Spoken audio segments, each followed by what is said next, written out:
Welcome to the Powerlifting and Power Ballads podcast, where we bring you a weekly dose of powerlifting news, tips, and training advice with a touch of 80s rock ballads. This podcast is presented by Team Rohr Powerlifting, your source of the most comprehensive coaching and meet day preparation. Here are your hosts, Josh Rohr and Lara Sturm. Hello, and welcome to episode 109. What are we doing today, Josh? We'll start with some voting results. So we're in the middle of the top 5 TV show intro tournament, and we're down to the final 4. Voting happens on Saturdays. This past Saturday, you were against Amy Pancake, and it looks like Amy took you out. So 61% of the vote went to Amy. So she moves on to the championship. The other matchup was Stacie Metcalfe against Dotson, and Don had 73% of the vote. So the championship round on Saturday will be Amy Pancake versus Dotson. The winner gets a $50 gift card to 110%. Wow. Hey, I'm just excited that I made it this far, to be taken out right before I'm okay with that. Yeah. I mean, much better than not even making it in the wild card round like me. Sorry, Josh, you're so what a loser. Oh man, it's okay. So anyway, championship voting will be Saturday, October 1st, in the Instagram stories of the PL Ballads podcast Instagram page. So go there on Saturday, vote for your best list, and let the cards fall where they may. Yeah, boy, we're gonna have to start thinking about our next list. It's a lot. That's a lot. That's a lot. Maybe in like another 3 or 4 months. So I did a little Q&A on the Team Rohr Instagram, and one of the questions that came in was, how do you program for equip lifters? And that was a little bit more in depth than I think we could really do in a Instagram story reply. So I figured we just talk about it here. And I'm sure everybody's different, but how I program for equip lifters is kind of looking at it from 2 different aspects. The first one being, how would we program from a standard principles of training standpoint if equipment wasn't involved? And then the second part that throws a curveball for a lot of people and where the people get caught up is you can't always meet those desired principles when breaking in gear or when trying new gear, things like that.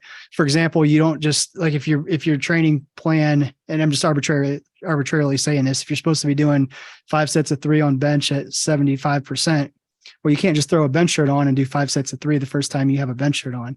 Most people can't even, get halfway down.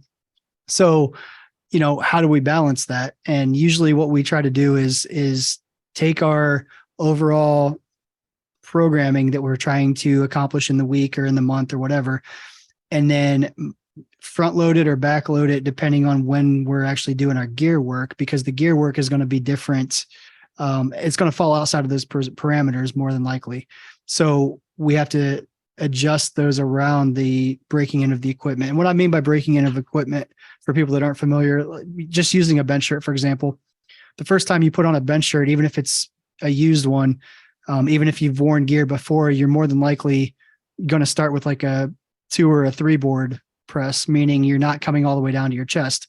And the other thing we're not really doing in gear that often is real high reps. So we need to look at, okay, how does that change the parameters that we're trying to accomplish this training week? So if we're trying to, again, do 5 sets of 3 at 75%, if we throw on a bench shirt and we're now doing a 3 board, say 2 reps is all we can do, because that's all we can, breathe and stay positioned for right now. Okay. Well, that changes obviously the training effect, but it's a shorter range of motion, and it's also a heavier load than you'd be handling raw. But also where people kind of get a little bit mixed up is we look at separate training maxes for different variations. So, if your raw bench just make this simple, is 100 pounds, our normal programming that we would plan to do might be 5 sets of 3 at 75%, which would be 75 pounds. Well, you might need 110 pounds to get to a 3 board in a bench shirt. Well, that's 110% of your raw max. So if we're looking at, relative intensities, that's going to way jack up our training. And that's not really the case, because, we're looking at 1 rep max of, in this case, a 3 board bench press. So 110 pounds might still fall in that 75% range of what your 1 rep max of a 3-board shirt bench would be. So that's where we kind of got to mold and shape things to one, still meet our criteria in our principles of training that we're trying to accomplish, but two, give us a chance to learn the gear, and finding that balance is really what we try to do. So how that might look, if you're normally, if you're training raw 4 days a week, let's just say Monday, Wednesday, Friday, Saturday are your training days. We might normally squat Mondays and Fridays, deadlift Wednesdays. I'm just using that as an example. So we might have our raw squat day on Monday and do our normal, training there, knowing that our Friday is going to be a little bit different or less overall volume because we're, doing fewer reps, maybe less sets because we're getting used to gear, and it rubs your skin, right? It can make a little bit of painful marks, in the beginning. So you might not be doing as much volume until your body gets used to that. So, if had planned the 5 sets of 3 on a Friday, that might become like a 3 sets of 2. Okay, well, we might need to adjust our overall volume heavier in the beginning of the week, or add maybe some raw squats or something after the equipped squat to make sure we still get the desired workload for the week. So, it's really not changing the core principle of what we're trying to accomplish. It's just shifting it a little bit in terms of how it falls in the week, and especially with like a bench where you're already training multiple times a week, it's easier to accommodate that shirt work, because that's just typically one of your bench days out of maybe 3 or 4 in the week that you normally have. Squat and deadlift is where it gets a little bit trickier, because like for us, like most of our lifters that are equipped, like we only deadlift once a week as it is most of the time. And, when we get within, 8 to 10 weeks, we got to start learning how to use the gear. So it might be a scenario where we don't even raw deadlift for 10 weeks. We're only, doing, suit bottoms or full gear. So, we need to make sure that we're getting the desired workload, especially again, if the volume is lower overall for those deadlifts. We might need to be doing it with, RDLs, reverse hypers, various movements to get that overall training stimulus that targets the deadlift specifically, because we're, again, just doing less overall with the actual equipped deadlifts in the beginning, at least. So I don't know if that hopefully answers the question that he had, how we program. I mean, our programming is still, if you take 10 of our equipped lifters and look at all of their programming, all 10 of them are programmed differently based on their individual needs, number of days they can train, how much time they have, what gear they have. Some people have loose gear, some people have tight gear. Some people just have one set of gear and they wear it for all of it. So we have to accommodate that by using, boards, partial ranges of motion until we can get to the full range of motion, things like that. People that have the looser gear or even a slingshot in the bench scenario, we can kind of still adapt to the normal training plan a little bit with the loose gear quicker than we can if we only have one set. So there's really a lot of variables that go into it. I always tell people, like when you're trying to set up programming, like almost think of it from a common sense standpoint first. Just shift things around a little bit so that you can kind of still do the same relative intensity for the week, and same volume relatively for the week, just changing, where it lays in the week and whether it's raw or equipped. There's a fine line between, being really, really book smart, like training, and very, very like hands-on, realistic, like how things go. And I've actually had this conversation with some of my exercise science professors in college when we were kind of collaborating on things. Is, he's like, well, do your 5 sets of 3 at 75% today. And I'm like, well, I'm putting a bench shirt on for the first time. He's like, so? And like, there's the disconnect there because they don't really understand how a bench shirt works. So it was actually really interesting for me to kind of be on that side of it, like explaining to the, the book smart people, like why we can't do that today. And then they get like really kind of, you see the gears turning like, oh, all right, so how do we restructure this to fit the overall plan? And it was actually really kind of fun working with them in college. Just the different perspectives of how to make the overall plan work when introducing gear.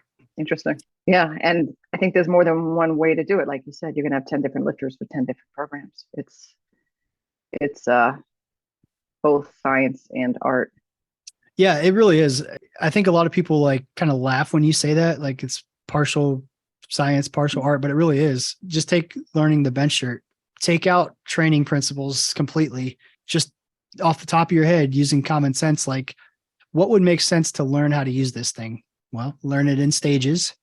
Don't start with the tightest shirt you can find. Like, ease yourself in. Okay, well, just again, just take that part of it and then look at the opposite side, the training principle side of it. Okay, well, how do we do both at the same time? And that's really kind of how we look at how we approach training equip lifters. But what makes equipment so much fun? Everything. Yeah, because it's awesome. You'll have to try it and find out. Oh, fun fact. I don't know if I'm spilling the beans or not. But so Olivia is one of our raw lifters. She's doing the Georgia State bench meet in a shirt. Just something different because like she's not doing a big meet until the Georgia State meet in February. So just something to kind of scratch the competitive itch a little bit, do something a little bit different.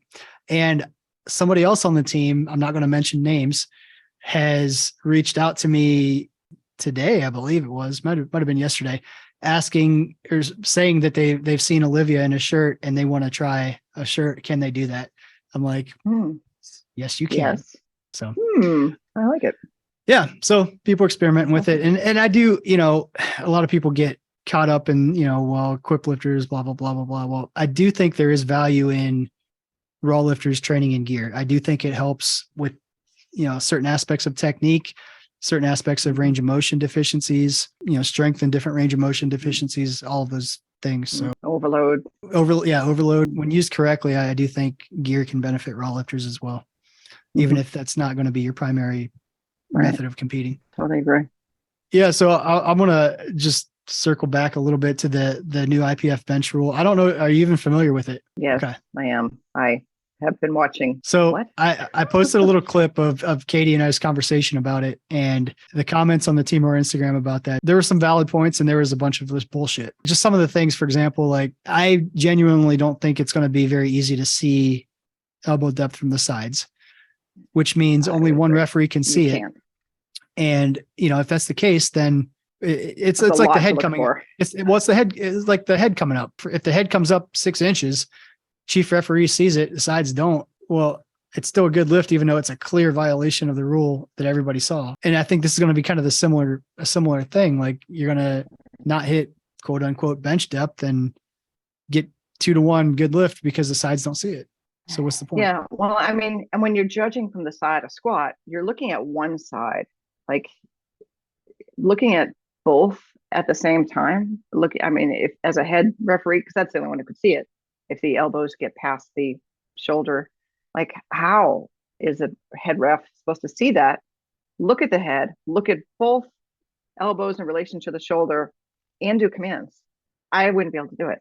I'd be like, I don't know. I think I wouldn't be able to look at all at once. Nope. Yeah, it's a lot. And maybe it makes for a little bit longer press call, which again, that in itself then kind of goes against the rule once the bar is motionless. If the bar's motionless and then you're like checking, then you say press. I mean, I don't know. But the little sprinkled in nugget in this rule that a lot of people haven't mentioned, and I don't even think we mentioned last week, is you're not allowed to put your feet up on the bench when you're setting up. That's added to this rule too. So when you're getting into position, and why?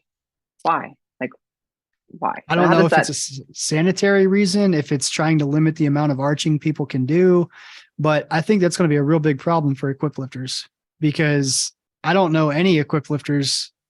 I'm sure I do that don't put your feet up on their bench. Did you put your feet up on the bench when you set up, right? Yeah. And pretty much everybody that I know does. I mean, minus like some of the super heavyweight guys, they just kind of plop down and they're good. But most. Yeah. And I don't see the point of that.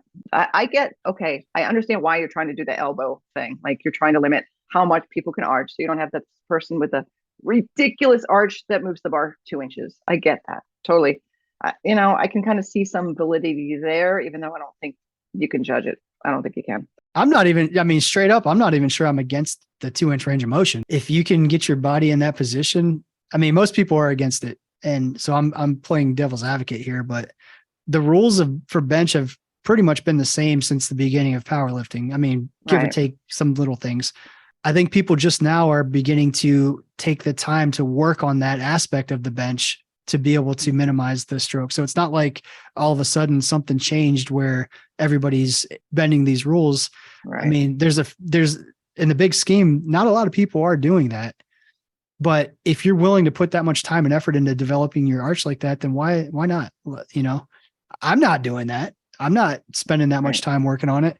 So those that are should be able to use that to their advantage, in my opinion. Yeah, I just don't understand like why they would want to change it now. I mean, if that has been a rule since forever, why are they changing it now?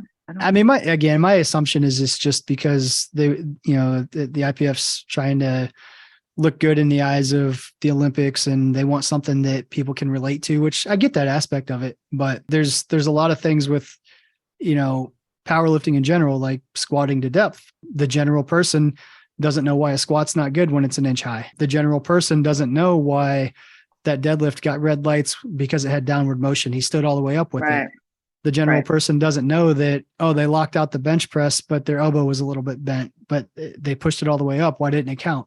So like, there's still those aspects of all the lifts that the general public don't understand. So maybe this one just looks that much worse to people. I don't know. And in all fairness, looking at some of the, message boards and forums and stuff like that, like anytime somebody posts even a moderate arch, people are all over like, been to the gym and somebody in Timberlands tell me not to arch. Like, because it's going to hurt your back, or, that's cheating yourself because you're not getting a full range of motion, like not understanding the point of powerlifting is to move the weight from point A to point B and back up within the rules. And if that's an inch for you, or if that's 6 inches for you, the rules are the same. And Katie brought up a point last week after we quit recording that I thought was, I thought about a little bit afterwards.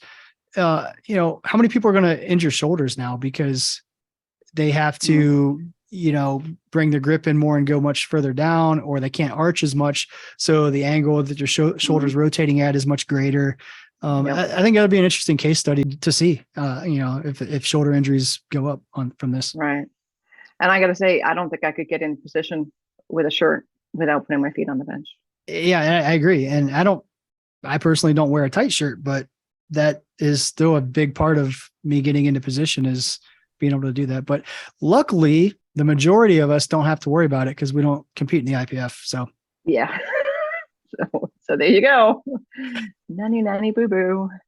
Yeah, I mean, we have a few on our team that do, and I think the only rule that would actually come into play would be the feet up on the bench part. Pretty much everybody, put it this way, none of our lifters have very tremendous arches where that would be a factor. Right. We all have moderate to good arches. a nice size arch. Nice size arch. Some of the feedback we've gotten is people want to hear from our lifters. So our Team Rohr lifters, not necessarily like only the ones that, have competed at the international level, but like all of them. Mm-hmm. So I think that's going to be an open invitation that we're going to do starting next week.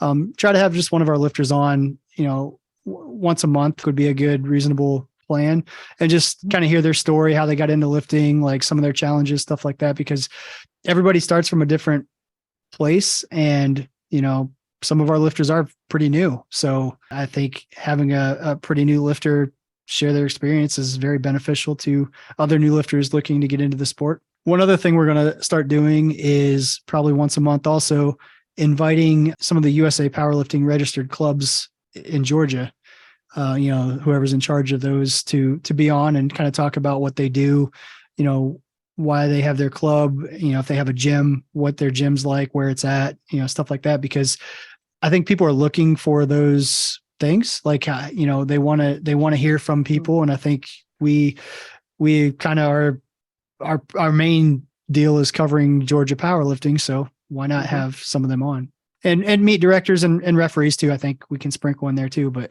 so I think that format might let us do, a Team Rohr lifter and a registered club. That's 2. So 2 out of the 4 to 5 months where, we'll have a guest on in one of those capacities. Be fun. I said months. Two out of the 4 to 5 weeks per month. Talking's hard. Yeah, talking's hard. People get the idea. Yeah. Yep. Well, good. All right, so let's go into the powerlifting situation. You're lifting in a meet against your rival. You turn in your openers, and shortly later, you take a look at the scoreboard, and notice that your rival has openers that really outpace yours. How should you react to this? Smile, walk away, because it doesn't mean shit. There's no reason to take into account any of that until you get to deadlift. Maybe they're fake, maybe they're real. If they're real, increasing your openers isn't going to do anything either if you can't lift that much. So what's the point? I think it's all smoke and mirrors. Whether your rival intentionally put in fake openers or not, even if those are the legit numbers, looking at them and worrying about them is going to mess with you. So don't even pay attention. Agree. This is actually something that happened to me at a national meet, and my rival put in fake numbers, and I saw them and I was like, oh, Josh, oh my gosh, I'm fucked. I might as well go home. And they were fake. She dropped her openers right before we went, and I can't remember what year that was, how the outcome went, but it didn't matter I got talked at down. the end of the day. It didn't matter. No. So it almost worked. Right? It did freak me out for a second. No, I did freak out for a second. Valid. But, my tip would be, don't do that. So I had to shake you. Stop it. Stop it. I think you told me we can leave. If you want to leave, we can. That's probably, that sounds like something I'd say. I've actually kind of gone more passive aggressive with my lifters as I've gotten older and more old man status. Somebody's like, man, I don't feel like doing good mornings today. Yeah, you're right. Like, I don't know. Yeah, getting stronger is really overhyped. Like, let's not do that.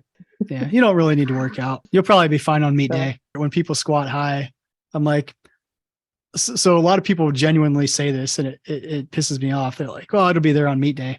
I like to say that as a coach very sarcastically so that they know I'm joking.